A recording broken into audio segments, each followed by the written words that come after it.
Good afternoon, everybody. How are you feeling at Intersection17? Oh, like to hear it. Okay, so I will apologise for a few things before I start my talk. So first thing I'm going to apologise for is I'm going to introduce a little element of sadness in my talk. So I'm really glad you're starting out happy, but I'm going to tell you a bit of a sad story as part of this. But hopefully we'll end up in a happy place again. So that's the first apology. The second apology is English is not my first language, like several others in the room.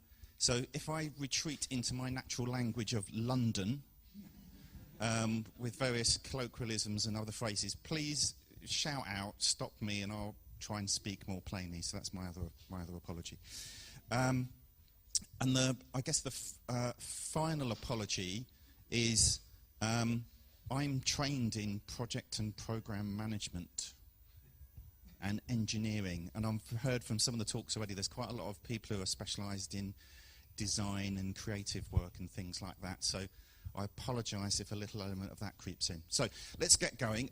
My name's Richard Barton. You can find me fairly easily on Twitter and other places. I'm CIO Portfolio. My day-to-day work is working with organisations that want to change how they work. So these days that gets called digital transformation. And what it's really about is helping companies make use of digital technology, unlock their data, and make things better for, it could be their staff, it could be their customers. Quite a lot of the work that I do is in the sort of public service arena with utilities and welfare and things like that. So hopefully these changes are making things better for everybody. So my talk is about this little cartoon I've drawn here. So if you imagine the orange figure is a senior stakeholder, a director, an executive who's working on a change. And the figure in blue is someone involved in enterprise design, and they might be called an architect, or they might be called a business designer or something like that. And what's going on in this little picture is the blue character has brought along their wonderful crafted design and architecture for the enterprise, and they've spent an enormous amount of time and energy in putting work into that. And the orange figure's saying, well, thank you. Thank you very much for all the energy and the time that you've put into these products. Thank you very much. Unfortunately, things have moved on since you started working. Some things have changed, and now we can't use it. But thank you very much for all the effort and energy that you've put in, but we can't use it. And you can see that the blue figure's looking a bit sad there and sloping away. Some people I've worked with have this reaction of kind of being sort of sad and depressed by this.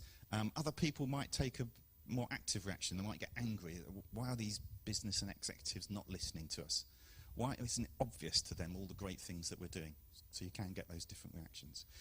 So what I'd like to talk about is share some stories of this happening, share some theories I've got about why it happens. You may well have some theories yourself, which would be great to hear, and also share some of the things that I've been trying to change this situation and make the story better. Again, I'm hoping there'll be some other ideas to add to that from the room as well. So does that sound like an interesting thing to talk about for 20 minutes or so? Yeah? If not, rush and go and join one of the other sessions quickly. So to talk about this problem, I think we need to talk about uncertainty and change. So I was looking around at the internet for some images to sort of reflect change and uncertainty, and I came across this.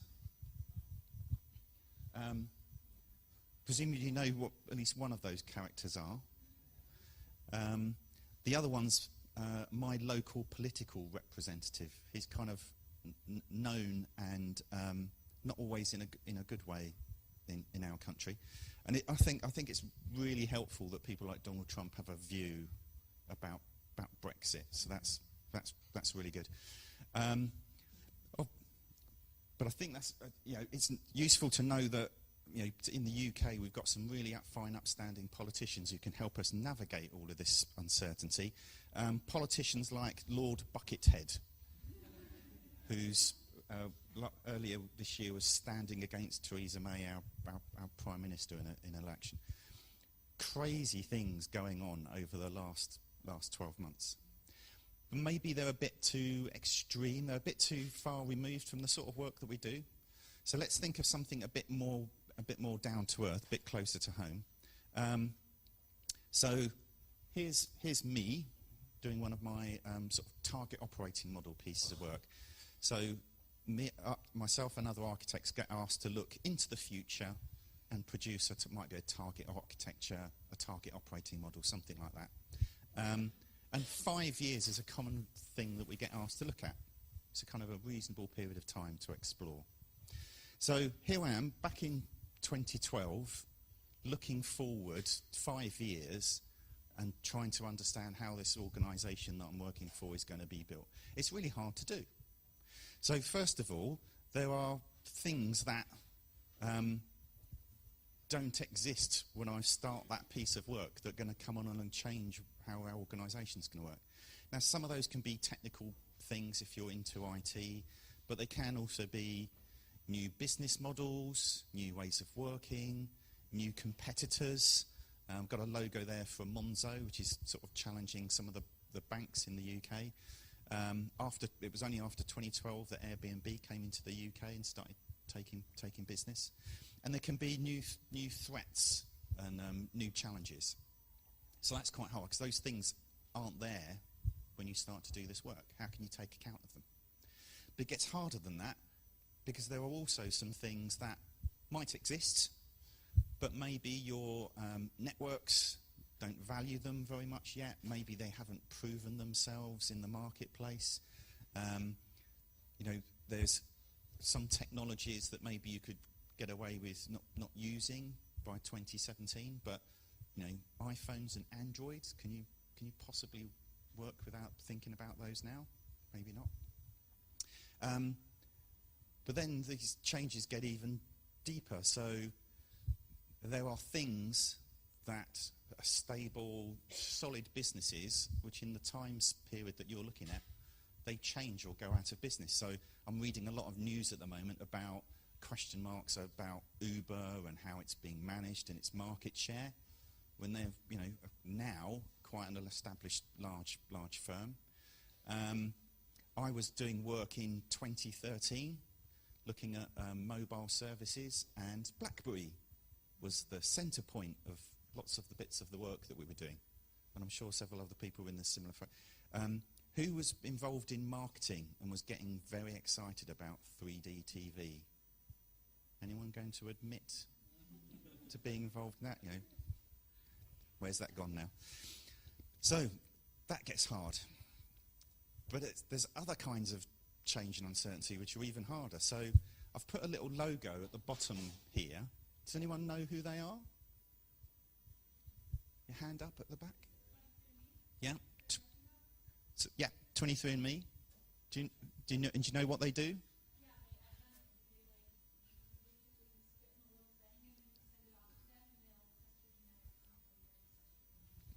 Brilliant. So they provide a personal DNA sequencing service. Very good. Been around quite a long time. An established business. So back in 2007, anyone like to guess or might know, if you've used the service, how much getting your DNA sequence would cost you? It was about $1,000. That was the kind of ballpark. 10 years later, 2017, how much does it cost now? Sorry? $50. So that's, it's that order. So there's a factor of 10 or even 20 change in the price of that service over 10 years. And it's not the only service like that. There are various other things. So if you look at mobile data services, the value for money of that service has gone up by about 25 over 10 years. Solar panels on the roof, the performance of those for the cost has gone up by a factor of about 20. Enormous figures. So how confident can you be when you're putting your target together that the trade-offs you're making today about what's worth doing or what's not worth doing, how confident you're going to be that's going to make sense, not even 5 years' time, but even 2 years' time, because everything just keeps changing.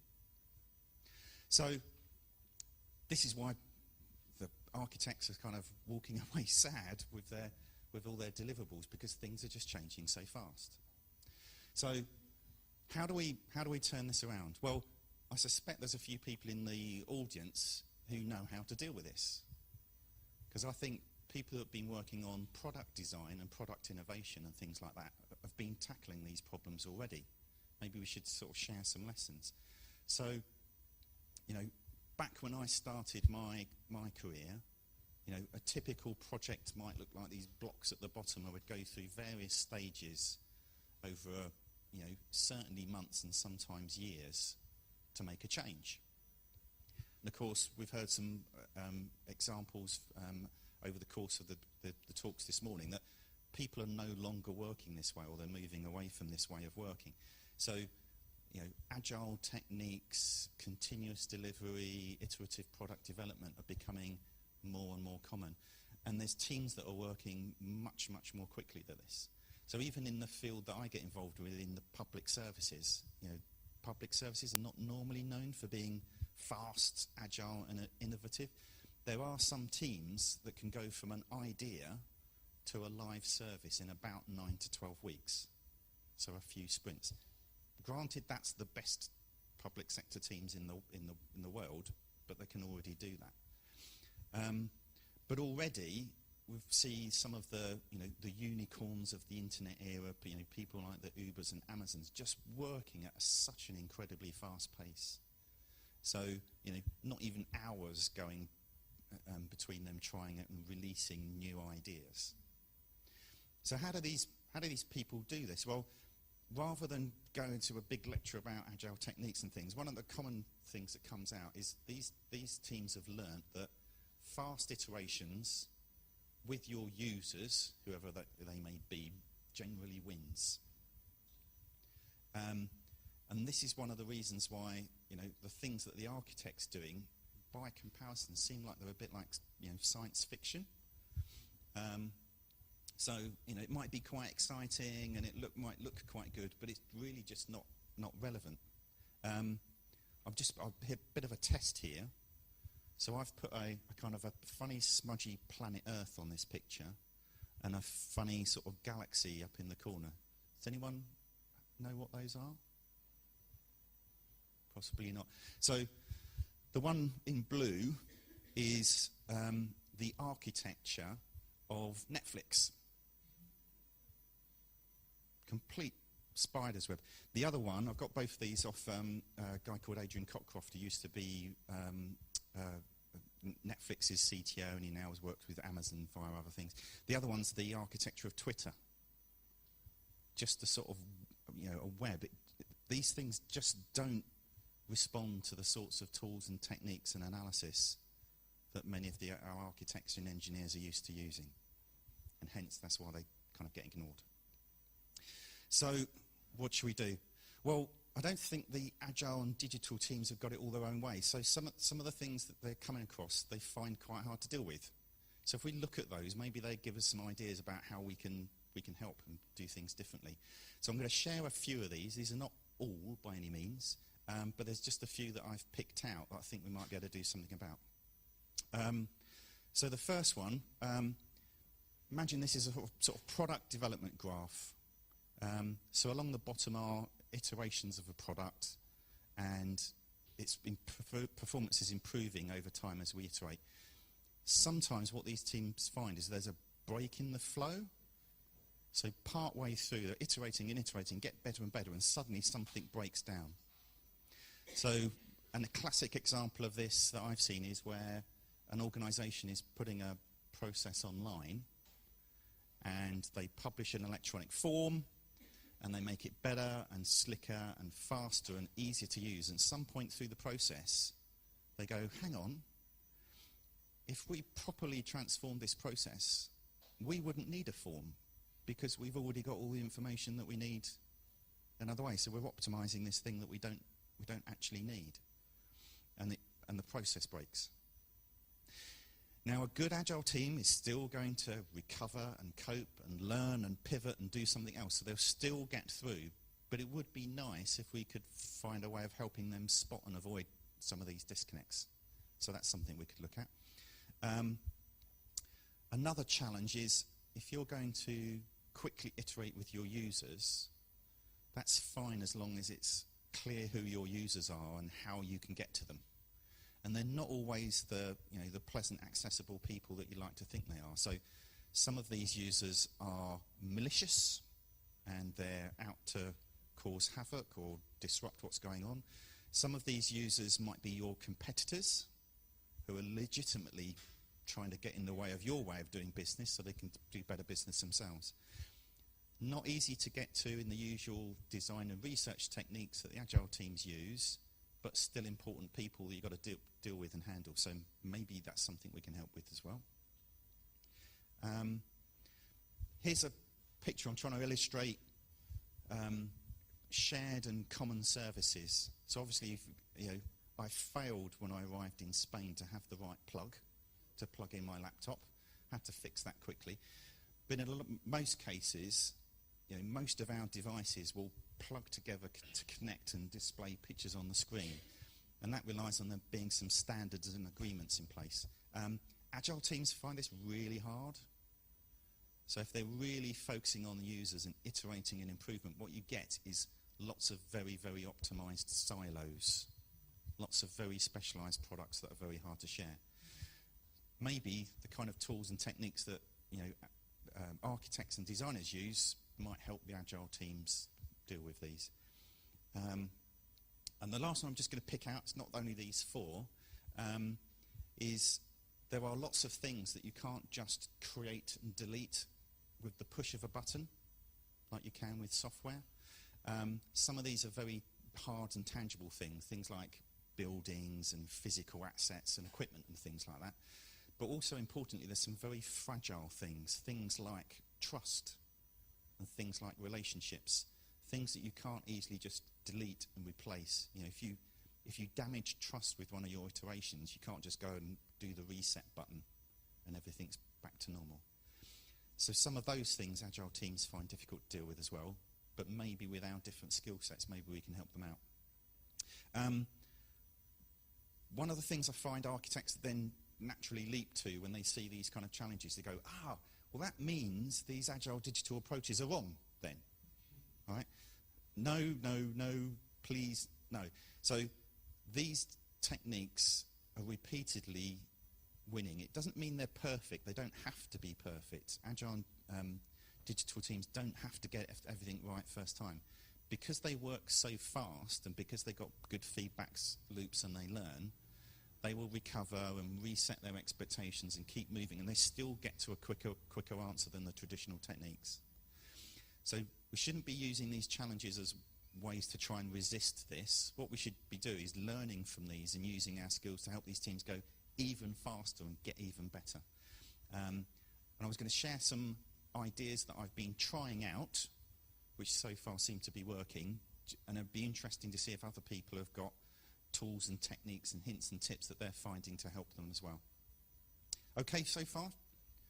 So, hopefully this is where we start getting slightly happier. So, the first thing is focusing. So I've worked with quite a few architects who are really passionate about getting a thorough, comprehensive, detailed understanding of every nook and cranny in the scope that they're looking at. And if you've got time to do that, I'm sure that's great, and I'm sure you'll get some value out of it. But if you want to stay relevant and help these teams, you're going to have to focus. And one of the comments that came up over lunch is that focus probably shouldn't be chosen by the architects. It's not necessarily the conceptual thing that you find exciting and it should focus on, or the aesthetics of a particular piece of design. The focus should come from the teams and stakeholders you're working with. One of the things I find really useful is go and work inside those agile teams, find out what their obstacles are, and those are the things that you should be going to spend your time on. In order to help with focus, The other thing I find, particularly working with sort of architects in the technical space, is they spend a lot of their time working on the solution side of the problem. So what are the building blocks and their capabilities, and they could be operating units if you're working in a different field, and how do they interrelate to solve a problem or deliver a service? So that's the kind of solution side of the equation. It's quite hard to work as an architect and engineer there, because that's where the fast iteration is happening. By the time you've recorded what's going on, the team have gone and done 2 more iterations and changed it. And they've changed some of the components, and they've found new ones to use. So it's quite hard to keep up. An area that I find tends to be more useful is thinking about the problem side. So what's the structure and the design and the architecture of the problem? Here's one particular way of looking at it. So we've got participants, and they could be buyers and sellers in a marketplace, or they could be, in the public sector space, someone needing some public services and the service providers, those kind of things. They are motivated in certain ways, they interact, and as a result of the interaction, you get the outcome that you want, which might be growing your business or making the country better or whatever your goals are. I tend to find these problem architectures move more slowly, they're more enduring than the solutions. So if you're using your skills to find insights and ideas in the problem space, it's likely that they'll be more useful for a longer time than working on the solution side of things. Another area of focus that keeps cropping up, and there's been talks about this today, is thinking of the idea of capabilities. So there's various definitions, so different architecture methods will define business capabilities in different ways. But it's the people and the ways of working and the tools and the facilities. It's the whole package of an operation rather than just a single piece of it. If you're in the service design world, sometimes what I find useful is think about a service as a capability with a wrapper around it. So a way that you can govern it and a way that customers can access it. They're still sort of linked together. And again, what I'm finding is if you're using this as your language and your currency for your design and architecture, you'll be coming up with interesting ideas, new insights that have a longer shelf life. They're more likely to be useful for these fast, agile, iterative teams, because you're talking about things that won't change as quickly as an individual service or a particular technology. And then the final thing that's probably worth having a look at is, let's have a look at how the architects and the engineers and the business designers are working with their stakeholders. Because we've already seen that fast iterations with users is winning when it comes to a lot of the disciplines we're working with. Well, why don't we try apply that to the work that we do? Architectures and designs, it's good that we get them down on paper, but they only actually make a difference when they're in people's heads. So when somebody who's controlling money or someone who's controlling resources or someone who's making decisions is using those designs and using their architecture, if they're not, they're just paper, they don't mean anything. So this fast iterations with users is something that we can use in our work to make more impact and make lasting impact. So I've been experimenting with my customers, and this includes, like I say, public sector organisations who are not normally known for this sort of thing, to do things like working out loud. So sharing very rough early sketches and ideas of things way, way, way before I'm really comfortable that they're the right answer. It's part of the reason why I've used sort of little cartoon sketches in this talk. I'm not a psychologist, so I don't understand all of the reason for this, but if I take a sketch to a stakeholder, they will start working with me on it. If I take a polished PowerPoint, even if it's got the same intellectual content, they'll start critiquing it and criticising it, and you get a completely different interaction. So working out loud can be quite uncomfortable, but it's really powerful. stealing the ideas of minimal viable products. We've mentioned minimal viable change, minimal viable architecture. There is absolutely nothing wrong with that. And I think one of the important agile techniques is to show the thing, get what you're working on in circulation as quickly as possible. So I've worked on, hands up if you've been to a hackathon. Yeah, a few people. If you haven't, find an excuse to go along to a hackathon. It doesn't matter what the subject is, it doesn't matter if you think you've got the skills to contribute. Go and see how these people operate. It's really, really amazing. Have I got time for a very quick story? Yes, I think I have. So I went to a hackathon that was looking at a good cause, and as part of that, a police officer came in and told a story over coffee about some challenges they were having with homelessness in the area that they were patrolling. And over coffee, they sort of had some ideas about what would help, and but they'd given up because they thought it was unachievable. And the people at the hackathon looked around at each other and think, we can make one of those. And 4 hours later, literally 4 hours later, on the mobile phone of the police officer, they had a working prototype of the thing that she wanted to help her. And the talk at the end of the hackathon, she said, this will save people's lives in just 4 hours. So, try these techniques. If you have an opportunity to work in a different way, still using your great architecture toolkit, you can make potentially a huge amount of difference. So lots of sort of ideas there, but I'm going to go back to this one. So if you forget all of the rest, that's absolutely fine, but please kind of take this away. Fast iterations with users is most of the time it's working for most of organizations and it's giving them good results. So we should really be sort of paying attention and seeing how we can jump on this bandwagon. And I think I've got time for questions. You do. Thank you.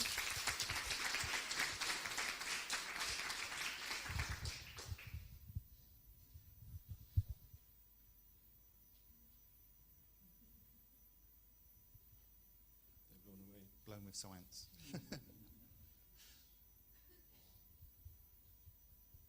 When you say the architecture of a problem, how do you express that? Or do you at all? I like that notion a lot.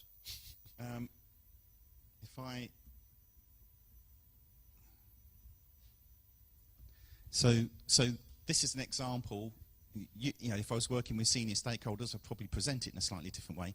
But this is based on an idea called the systems reform model, and it's a tool that's used for policy development. And I really like it because I'm not a policy specialist, but I'm an engineer, so I like those engineering topics and how engineering works. I find that natural to work with. So these kind of techniques take policy problems and turn them into things that I can get a grip of as an engineer, and I can use engineering tools on that as a system. So, for example, you can look at that as the participants might be a bank, and some of the other participants are people that want to try and take money illegally away from banks. And you can start to think about why are they driven that way, how do they interact, and what are the outcomes that come from that.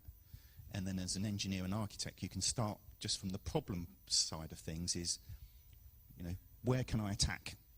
Is it the interaction that's the issue, which might be where the service design comes in, or is it actually the motivations? Or can we introduce some different participants?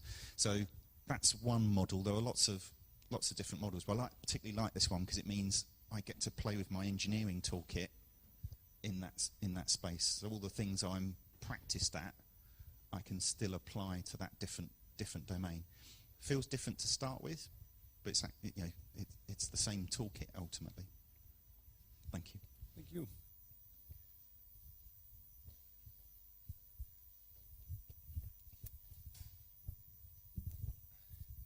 Yeah, so the screen just went off, but regarding the same picture, yeah. In my experience, the solution to a problem is not always found when diving deep into the problem space, because it might be too complex or there might be too much solution. So I'm not sure if you should always focus on the problem or focus on a more high-level solution, because this looks quite technical. And if you also talked about focusing on business capabilities, and I think that's a bit higher level. And if you focus on that level on a solution, then it's not always necessary to dive deep into the problem space in order to design a creative solution. So that's kind of maybe a different approach than engineering, more on the analytical side, if you know what I mean. How do you feel about that? So I completely agree. The other picture I'd sort of go back to is this one about focus. You know, on that blue chart, I happen to pick some technical things because that's sometimes what's getting designed. But you're absolutely right. Working with capabilities and operating models and things like that would have different things in those boxes. But I think the focus comes, the focus and where you get your focus from is probably the answer there. One of the things that I try and do is work with the stakeholders and the teams to say, what's getting in your way? What would you like to have solved so you can iterate with, get closer to your users and iterate faster? And that may be give me a framework for a solution at a high level, because I can go faster if you give me that. It may be that it's, can you give us a broader understanding of the environment that this service is working in? So I completely agree, but I think it's probably less about the architects and the engineers and the designers choosing what they're focusing on. It's more about them engaging with stakeholders in the team, saying, what do you need from us? Because we can't, if we try and work out in the human way, we won't keep up with you, we won't be useful. So what can we tackle that will make you go faster and make you be more effective? Okay, thanks. Cool, thank you. Thank you.